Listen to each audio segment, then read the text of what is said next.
Assalamu alaikum everyone. In this video, we'll discuss exercise 9.3, which is related to percentage problem. So first question is convert the following percentages into common fraction. So basically, percentage mean per 100. अगर हमें convert करना है percentage को common fraction में, तो हम divided by 100 करेंगे. For example, हमें 33% को convert करना है into common fraction, तो हम 33 by 100 करेंगे. तो और अगर हमें डेसिमल फॉर्म में से कन्वर्ट करना है तो हम इसे डेसिमल फॉर्म में कन्वर्ट कर देंगे इस तरह से। ठीक है। और इसी तरह से हमें अगर डेसिमल फॉर्म से कन्वर्ट करना है परसेंटेज फॉर्म से, तो फिर हमें मल्टीप्लाई बाय 100 करना होगा। So this will be equal to 33%। Okay, इसे 90% को हमने कन्वर्ट करना है फ्रैक्शन फॉर्म में, तो 90/100 करेंगे, डिवाइडेड बाय 100 करेंगे, और इसे सिंपल हम सिंप्लीफाई फॉर्म में कन्वर्ट कर देंगे 9/10। और अगर डेसिमल फॉर्म में कन्वर्ट करना है तो इसे डेसिमल प्लेसेस में हमें डेसिमल फॉर्म में जस्ट कन्वर्ट कर देंगे इसको। Okay, exercise 9.3 question number 1, percentages convert the percentages into common fraction और सिंपल फ्रैक्शन। सो पहले हम इसे सिंप्लीफाई कर लेंगे, 258 से मल्टीप्लाई करेंगे और परसेंटेज को 1/100 से हमने प्लेस कर दिया। So answer is 117/200। इतना 19% को हमने कन्वर्ट कर लेना है। बाकी सिंपल क्वेश्चन है, हम इजीली इसको कन्वर्ट कर सकते हैं। परसेंटेज साइन की जगह हम प्लेस कर सकते हैं 1/100, जस्ट डिवाइड बाय 100 और आंसर इज इतना 48.5% को कन्वर्ट करना है। परसेंटेज साइन को कन्वर्ट किया और इसको सिंप्लीफाई करके लिख लेंगे। क्योंकि हमें कॉमन फ्रैक्शन में करना है तो हम इसे डेसिमल फॉर्म में कन्वर्ट नहीं करेंगे। इसी तरह 14% को चेंज कर लेंगे। चेंज करने के बाद इसको सिंप्लीफाई फॉर्म में हमें कन्वर्ट करना है, सिंपलेस्ट फॉर्म में। Okay, next question is percentage convert the percentage into decimal fraction. तो अब हमें डेसिमल फ्रैक्शन में करने के लिए जस्ट पहले हमें इसे परसेंटेज फॉर्म में करना है, देन डेसिमल फॉर्म में। जस्ट एक स्टेप हमें और करना होगा, अदरवाइज वही काम करना है कि परसेंटेज को हमने कन्वर्ट करना होगा 1/100 के फॉर्म में और इसको सिंप्लीफाई कर लेंगे। ठीक है सर, 21.5% को डेसिमल फॉर्म में करना है, तो पहले हमने इस परसेंटेज साइन को रिमूव करेंगे और डिवाइडेड बाय 100 करके, एंड देन उसको फ्रैक्शन फॉर्म में करेंगे, एंड देन डेसिमल फॉर्म में। इस तरह 14% को भी चेंज कर लेंगे और इसको पहले सिंपल मल्टीप्लाई करेंगे 27 को 2 से, एंड +1 करेंगे तो 55 डिवाइडेड बाय 2, और इस परसेंटेज की जगह हमने 1/100 किया। सिंप्लीफाई करेंगे और डेसिमल फॉर्म में इसको कन्वर्ट करेंगे। Question number 3 is express following decimal fractions as percentage. अब हमें डेसिमल फॉर्म से जब हमने कन्वर्ट करना होता है परसेंटेज फॉर्म में, हम मल्टीप्लाई बाय 100 करते हैं। तो डेसिमल को कन्वर्ट करने के लिए मल्टीप्लाई बाय 100 किया, सो आंसर इज 90%। इस तरह 0.2 को हमने परसेंटेज के फॉर्म में करना है, मल्टीप्लाई बाय 100। इस तरह जितने भी क्वेश्चन हैं, क्योंकि इन सब में हमने परसेंटेज फॉर्म में कन्वर्ट करना है, तो मल्टीप्लाई बाय 100 करेंगे। ठीक है, इसी तरह ये क्वेश्चन 0.01 को मल्टीप्लाई बाय 100 करेंगे, आंसर इज 1%। ओके, ये simple question I think easily कर लेंगे। Question number 4 is find 36% of 1,45,000। तो ऑफ मीन बेसिकली मल्टीप्लाई, तो 36% ऑफ मीन मल्टीप्लाई 1,45,000। तो इसको जस्ट हम अभी हमने किया है कि परसेंटेज को अगर हमें डेसिमल फॉर्म में करना है तो डिवाइडेड बाय 100 इंटू 145,000। इसको सिंप्लीफाई करेंगे, so the answer is okay. Next इसी तरह हम करेंगे 15% ऑफ 10,000 करना है, ऑफ मीन्स मल्टीप्लाई चेंज करेंगे, and the answer is 1500। It means 1500 is the 15% of 10,000। इसमें हम इसी पैटर्न से 20% ऑफ 1100 कैलकुलेट कर लेंगे, और 3% ऑफ 20 भी इसी पैटर्न से हम कैलकुलेट करेंगे। Question number 8 is a loaded truck is of weight 6500 kg if 82% of this weight represent this load, then how much is the weight of the truck? तो basically हमने ट्रक का weight calculate करना है और ये जो 82% हमें गिवन है ये लोड का वेट है। तो इस क्वेश्चन को हम इस तरह से करेंगे कि गिवन परसेंटेज हमें लोड की परसेंटेज गिवन है और हमने weight weight of the truck की कैलकुलेट करना है बेसिकली। तो हम क्या करेंगे, टोटल परसेंटेज में से हम 82 which is the percentage of load उसको माइनस कर देंगे। The remaining percentage is basically the percentage of the wait of the truck. ठीक है, अब हमें परसेंटेज आ गई है और हमें wait of the truck calculate करना है। तो 18 divided by actual wait which is 6500 multiply by 100 करेंगे। ठीक है, 18 को हमने एक्चुअल जो वेट है उससे डिवाइड करना होता है, मल्टीप्लाई बाय 100 करना होता है। सो आंसर इज, इसको सिंप्लीफाई करेंगे, टू कैंसिल करेंगे और मल्टीप्लाई बाय 100। इस सबको सिंप्लीफाई करने के बाद आंसर ये आ जाएगा। ठीक है, ये इस सेकंड पैटर्न से किया हुआ है जो अभी मैंने किया है। और इसको हम इस तरह से भी कर सकते हैं कि 82% पहले कैलकुलेट कर लें। ठीक है, 82% which is the percentage of load, ये हम कैलकुलेट कर लें। तो 82% ऑफ एक्चुअल वेट कैलकुलेट करेंगे तो ये परसेंटेज हमने कैलकुलेट कर ली और टोटल में से इसको माइनस करेंगे तो ये हमारे पास वेट आ जाएगा ट्रक का। तो आप किसी भी पैटर्न से कर सकते हैं इसको। Question number 4 is what number decreased by 13% of itself equal to 174? So what number को हम let कर लेते हैं x and decrease mean minus 13% of mean multiply itself mean this number. So x is equal to 174. हम इसे mathematical form में convert कर लिया और जस्ट इसको सिंप्लीफाई करेंगे। x minus 13 by 100 x equal to 174 और उसके बाद हमें एलसीएम लेना है, ये हमने एलसीएम लिया है और इसको सिंप्लीफाई करेंगे। ठीक है, ये सारे स्टेप्स किए हुए हैं। Answer is 200। ठीक है, इसको वेरीफाई भी कर सकते हैं कि हम यहाँ पुट करें, तो किसी इक्वेशन में पुट कर लें, इस इक्वेशन में पुट कर लें तो ये इक्वल आएगा। ठीक है, okay, next question is 70 is mean equal, ठीक है, ऑफ मीन मल्टीप्लाई। तो अब जैसे इसको कन्वर्ट कर लेते हैं, 70 इज व्हाट परसेंटेज, परसेंटेज की बनी तो हम एक्स परसेंटेज लेट कर लेते हैं। ठीक है, ऑफ 400 और इसको सिंप्लीफाई कर लेंगे, x divided by 100 multiply by 400 is equal to 70 और ये 20 ये cancel, 4x equal to 70, x is 70 by 4 which is 17.5। ये हमने परसेंटेज कैलकुलेट कर। ठीक है, तो ये इसी तरह से इसको किया हुआ है। ओके, क्वेश्चन नंबर 15 भी उसी पैटर्न पे है कि 350 is 2.5% of mean multiply what amount को हम लेट कर लेते हैं x। 350 is 2.5% of x। तो इस तरह से हमने मैथमेटिकल फॉर्म में लिखा और इसको जस्ट ऐसे ही सिंप्लीफाई करेंगे। परसेंटेज को यहाँ से रिमूव करेंगे, डिवाइडेड बाय 100 करेंगे, सिंप्लीफाई करेंगे और x को हमने कैलकुलेट कर लेंगे। सो x इज 14,000। इसी पैटर्न से हम नेक्स्ट क्वेश्चन भी कर लेंगे कि 24 इज व्हाट परसेंटेज ऑफ 192। तो ये उसी पैटर्न पे क्वेश्चन है जो अभी हमने ऊपर किया। ठीक है, आई थिंक इसको रिपीट करने की जरूरत नहीं है।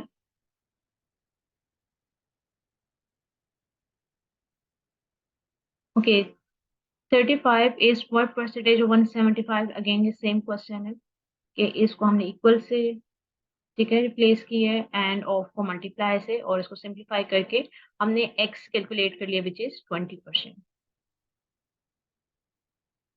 Question number 3 is 180 is 20% of what amount, तो वट अमाउंट को हम एक्स लेट कर लेंगे, ऑफ को मल्टीप्लाई से चेंज करेंगे, इस मीन इक्वल, तो this will be equal to 180 is 20% of x.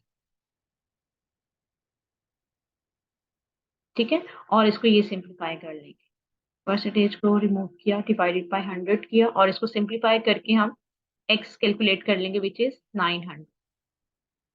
इसी पैटर्न से क्वेश्चन नंबर 14 भी हम सॉल्व कर लेंगे।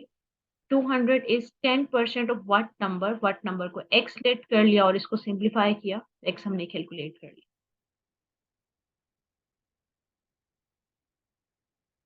Okay, next question is question number 16 is the estimated cost of a certain product is 30,000, but the actual expenditure exceeded it by 2,500 rupees. Find the percentage increase in expenditures. So basically, estimated cost is okay.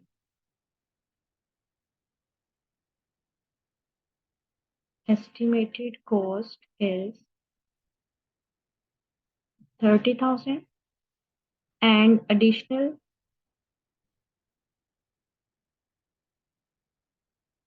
expenditure is 2,500 rupees. तो total amount, total cost कितनी होगी? 30,000 plus 2,500।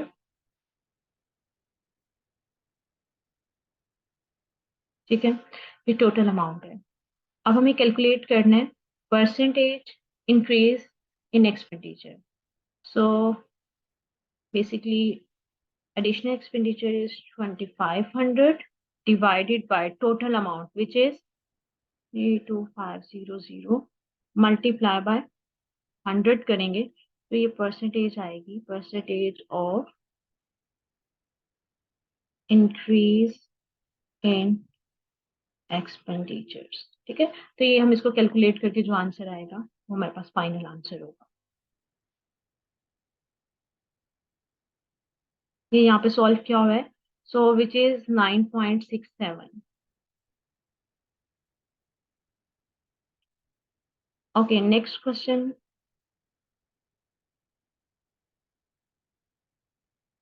Okay, next question is a watch was sold for 850 rupees on a 4.5% profit. Find the cost of the watch. तो basically हमें selling price given है और profit given है और हमने एक्चुअल प्राइस कैलकुलेट करनी है, तो जो जो गिवन हम लिख लेते हैं। सेलिंग प्राइस इज 850 और एक्चुअल प्राइस हमें नहीं given. Actual price is x, हम एक्स लेट कर लेते हैं एंड प्रॉफिट हमें गिवन है 4.5% एंड प्रॉफिट हम एक्चुअल अमाउंट पे कैलकुलेट करते हैं। ठीक है, एक्चुअल अमाउंट पे प्रॉफिट है 4.5%, so profit is 4.5% of actual amount which is X. तो इसको हम कन्वर्ट कर लेते हैं, 4.5 डिवाइडेड बाय 100 और of mean multiply and x, ये हमारे पास प्रॉफिट है। और सेलिंग प्राइस हम कैसे कैलकुलेट करते हैं? Selling price is basically is equal to actual amount plus profit. अब यहाँ पे हम पुट कर देते हैं वैल्यू, एक्चुअल अमाउंट x है and profit is 4.5x by 100 और सेलिंग प्राइस हमें गिवन है 850। अब इसको सिंप्लीफाई करेंगे और आंसर आ जाए। ठीक है, हम एलसीएम ले लेते हैं, 100x प्लस 4.5x और 850। ठीक है, 100 को मल्टीप्लाई कर दें, इज इक्वल टू ये जो भी वैल्यू बन रही है 100 प्लस।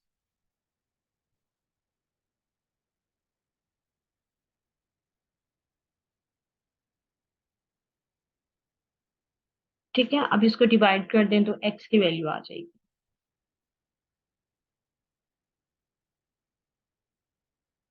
ये इसके लिए हम ये फॉर्मूला भी यूज करते हैं कि प्रॉफिट फॉर्मूला, बेसिकली ये फॉर्मूला होता है, हम इस फॉर्मूला में भी वैल्यू पुट करके प्रॉफिट कैलकुलेट कर सकते हैं, अदरवाइज स्टेप बाय स्टेप जैसे मैंने किया आप वैसे भी कर सकते हैं। ये सब टू यू कि आपने कैसे करना। ओके, नेक्स्ट क्वेश्चन करते हैं।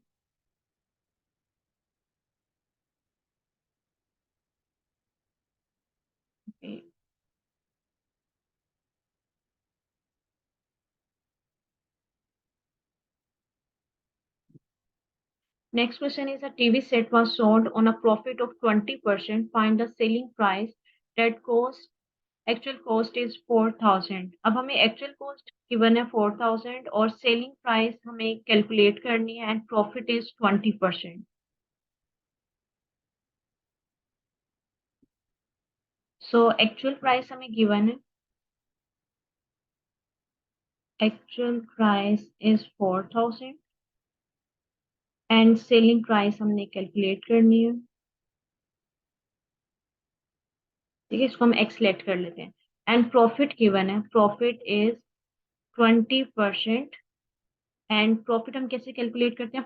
20% अगर प्रॉफिट है और हमने उसको कैलकुलेट करना है तो कैसे करेंगे? 20% of actual amount which is 4,000। इसको हम सिंप्लीफाई करेंगे प्रॉफिट कैलकुलेट करने के लिए। सो ये हम 4,000 है तो ये कैलकुलेट करेंगे तो 800। So profit is 800 and actual amount is 4,000। हमने सेलिंग प्राइस कैलकुलेट करनी है। So selling price is actual amount plus profit 4,000 plus 8,000 which is 48,000 is the selling price। और इसको हम इस तरह से पहले प्रॉफिट फॉर्मूला कैलकुलेट करके यहाँ से हम सेलिंग प्राइस कैलकुलेट कर सकते हैं। ठीक है, तो सेम आंसर आएगा। तो आप इस फॉर्मूला को यूज कर लें या फिर वैसे कर लें जो मैंने अभी मेथड से करवाया। Okay, next question is a jewellery set was sold 4,48,500 and अब प्रॉफिट नहीं, अब लॉस है 16%। ठीक है, इस वैल्यू पे हमें 16% लॉस हुआ है और हमें सेलिंग प्राइस गिवन है। एक्चुअल वैल्यू हमने कैलकुलेट करनी है। अब एक्चुअल वैल्यू जो भी होगी वो इस वैल्यू से ज्यादा होगी क्योंकि 16% लॉस हुआ है और ये हमें सेलिंग प्राइस गिवन है। तो या तो आप ये कॉस्ट प्राइस का ये फॉर्मूला कैलकुलेट कर लें, ये फॉर्मूला यूज करके इस क्वेश्चन को सॉल्व कर लें क्योंकि हमने कॉस्ट प्राइस कैलकुलेट करनी है। तो कॉस्ट प्राइस कैलकुलेट करने का ये डायरेक्ट फॉर्मूला है कि आप इसमें पुट करें और कॉस्ट प्राइस कैलकुलेट कर लें। अदरवाइज जो जो इन्फॉर्मेशन गिवन है हम पुट करेंगे और हमारे पास आंसर आ जाए। ठीक है, जो जो इन्फॉर्मेशन गिवन है मैं यहाँ पे लिख रही हूँ। हमें सेलिंग प्राइस गिवन है,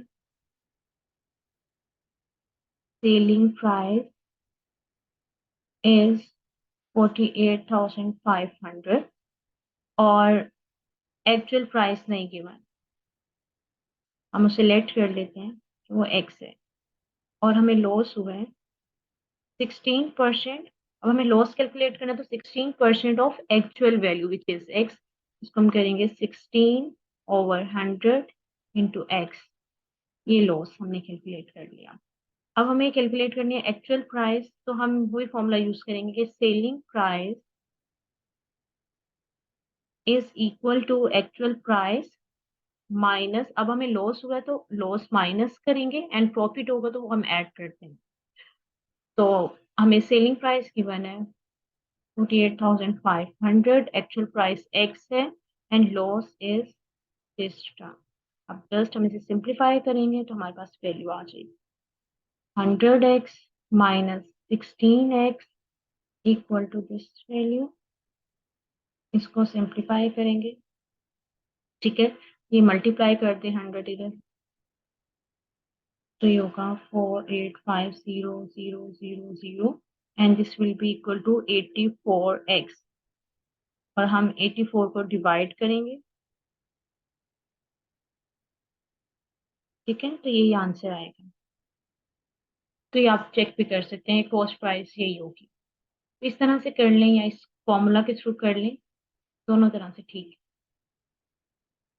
and the last question is a retailer bought a bag of fries for rate 4,000 ये बेसिकली हमें एक्चुअल प्राइस गिवन है and selling price is 480, find the profit percentage. तो इस क्वेश्चन को भी हम सॉल्व कर लेते हैं। हमें एक्चुअल प्राइस गिवन है, actual price is 400, selling price 480, profit हम इजीली कैलकुलेट कर सकते हैं, profit is selling price minus actual price which is 80, 480 means 400 minus करेंगे, प्रॉफिट इज 80, हमें प्रॉफिट परसेंटेज कैलकुलेट करनी है, so profit percentage is equal to profit divided by actual price से हम डिवाइड करते हैं, सेलिंग प्राइस से डिवाइड नहीं करते। तो 400 मल्टीप्लाई बाय 100 करेंगे तो ये हमारे पास प्रॉफिट परसेंटेज होती है, तो हम इसीलिए कैलकुलेट कर सकते हैं। 2020 से cancel and 20, so profit is 20%। या आप इस तरह से कर लें, अदरवाइज प्रॉफिट परसेंटेज का ये फॉर्मूला भी यूज कर सकते हैं और इस तरह से आप इसको कैलकुलेट कर सकते हैं। ठीक है, ये फॉर्मूला है इसका, और इस फॉर्मूला के थ्रू भी प्रॉफिट आपके पास 20% याद। ठीक है, okay, in our next video we will discuss exercise 9.2 and 9.1. Okay, Allah Hafiz.